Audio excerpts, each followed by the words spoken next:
Një ngjarje e rëndë kriminale është parandaluar gjatë orëve të paradites në qytetin e Shkodrës. 2 persona, ku njëri prej tyre me një automatik Kalashnikov që kishte me vete, kanë shkuar një lokal në lagjin Qafardhi me qëllim për shtë ndaj disa personave të tjerë që ndodheshin aty. Fillimisht janë futur në lokal dhe pas një debati kanë nisur që të konfliktohen fizikisht. Personi që ka shkuar në lokal ka tentuar që të marrë automatikun, por është ndalur nga shtetasit e tjerë me cilët kishte konfliktin. Në vetëm pak minuta kanë mbërritur forcat e policisë, të cilët kanë rrethuar më njëherë vendin e ngjarjes dhe fillimisht kanë sekuestruar armën e cila është braktisur në vetëm pak metër larg lokalit ku ndodhi ngjarja. Burime pranë ngjarjes bëjnë me dije se të rinj që u përfshin në këtë sherr janë konfliktuar pasi ka dyshime se janë prishur për një pazar droge.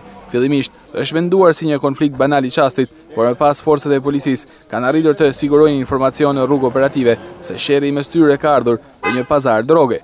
Kjo është edhe pista kryesore në cilën po heton policia momentalisht në tentativë për të zbardhur gjithçka çfarë ka ndodhur dhe shkaqet që sollën këtë ngjarje. Në këtë mënyrë, rreth 5 shtetas të dyshuar të përfshirë apo që kanë dijeni mbi këtë konflikt janë shoqëruar në komisariatin e policisë së Shkodrës për të marrë në pyetje dhe për të hedhur më shumë dritë. Uniformat blu kanë dyshime të arsyeshme se 2 prej personave të shoqëruar janë të përfshirë në këtë konflikt dhe edhe vijojnë hetimet. Policia ka sekuestruar automatikun e braktisur dhe mjetet që mendohen se janë të autorëve të ngjarjes, një motorciklet dhe një makinë të parkuar në afërsitë lokalit.